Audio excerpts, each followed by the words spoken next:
Have you ever really, and I mean really, thought about your skeleton? We tend to picture it as this static, unchanging frame, maybe something you'd see hanging in a high school science class, but that could not be further from the truth.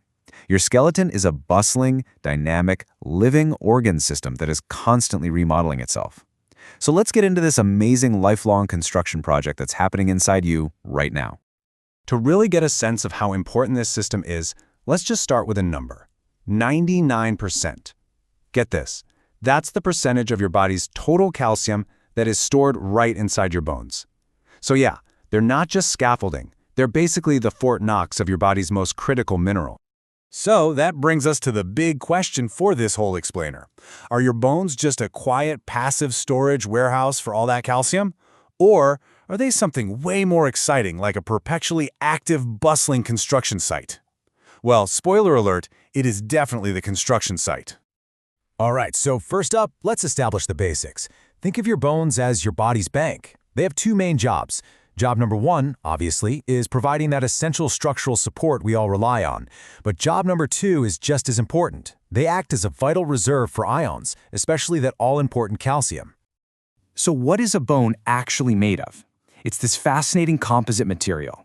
About 60% of it is inorganic mineral. That's what gives it that incredible hardness, its strength.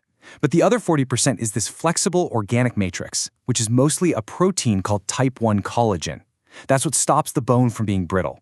It's like the perfect combination of concrete and flexible rebar, all in one. Let's geek out for just a second. That 60% inorganic part, it's mostly made of this incredible crystal, calcium hydroxyapatite. These little hexagonal crystals are the super strong concrete that makes our bones and even our tooth enamel so incredibly tough. But they have an Achilles heel, a single weakness. They are super sensitive to acid. Now hold on to that thought, because that's the key to how our bodies can strategically break them down when needed. Okay, so if our skeleton is a construction site, then it's gotta have a crew, right? Well, let's meet the key cellular players that are responsible for this non-stop remodeling process. The crew basically has two main teams with totally opposite jobs. First, you've got the osteoblasts. Just think of them as the builders. They're the ones secreting that organic matrix and laying the groundwork for all the new bone. And then you've got the osteoclasts.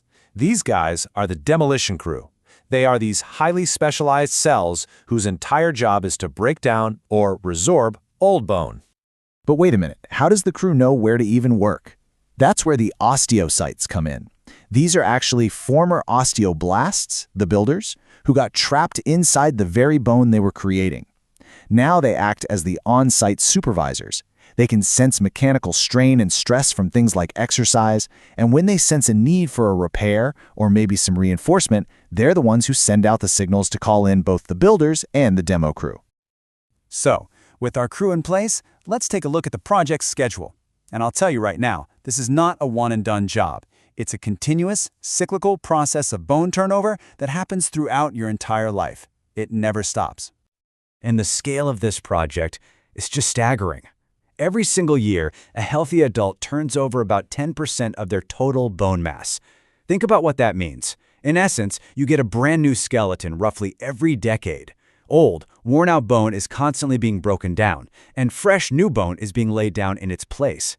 This whole cycle has 4 key phases. It all starts with resorption. That's the demolition phase where the osteoclasts get to work. That's followed by reversal, which is kind of like site cleanup.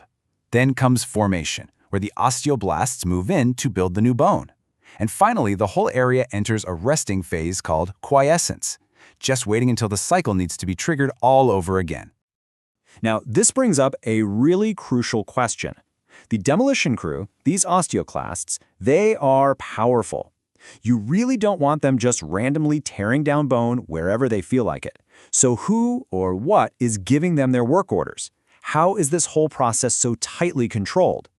Well, the answer comes down to a simple molecular go and stop signal. The go signal is a molecule called rank L. It's basically the gas pedal that activates the demo crew. The stop signal is a different molecule called OPG, and it acts like the brake, blocking rank L. So the body controls demolition just by changing the ratio between the gas and the brake. More rank L means more bone breakdown, more OPG means less. It's that delicate balance that directs the whole show.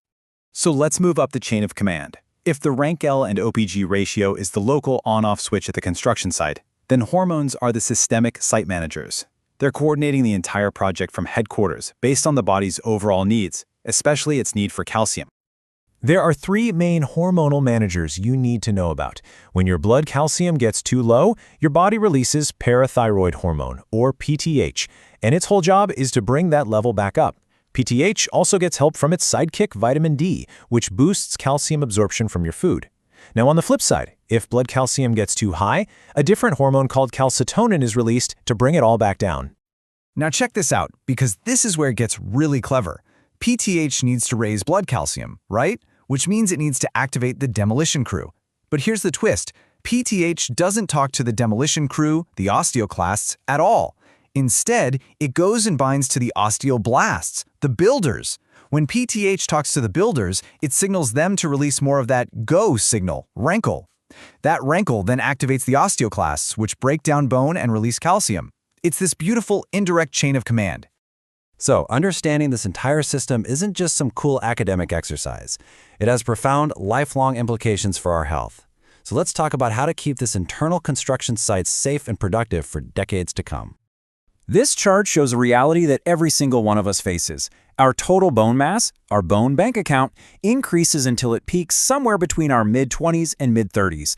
After that, a gradual decline begins. And when this bone loss becomes really severe, we call it osteoporosis. So what are the site safety rules for maintaining healthy bones? Well, it's pretty straightforward. First, you need to ensure a steady supply of raw materials. That means getting enough calcium in your diet. Second, you have to apply regular stress through weight-bearing exercise. That's what tells those osteosite supervisors to keep the builders active. And finally, you have to avoid known site hazards, like smoking and excessive alcohol, which can totally throw off this delicate balance. And if you really want to understand the importance of that mechanical stress, just think about astronauts. One of the biggest challenges for long-term space travel is that without the constant pull of gravity, our bones basically start to waste away. Astronauts have to exercise like crazy just to send a signal to their bones that, hey, they're still needed. That's how critical that physical load really is. Let's end with a fascinating and kind of weird paradox of aging. How is it that as we get older, our bones tend to get softer, while our arteries can get harder? It's like the calcium is leaving our skeleton and ending up in places it just shouldn't be. And it turns out this probably isn't a coincidence. The very same crews and signaling molecules we've been talking about, like rank L, when they get dysregulated with age, might not only cause bone loss, but could also be promoting this dangerous calcification elsewhere. It just shows how interconnected all these systems truly are. So, if you take away one single thing from all of this, let it be this: your skeleton is never finished. It isn't some static relic of your youth. It is a dynamic, responsive, and incredibly intelligent system. It is a lifelong project, and how you manage that construction site today is going to determine its strength and its integrity for all the years to come.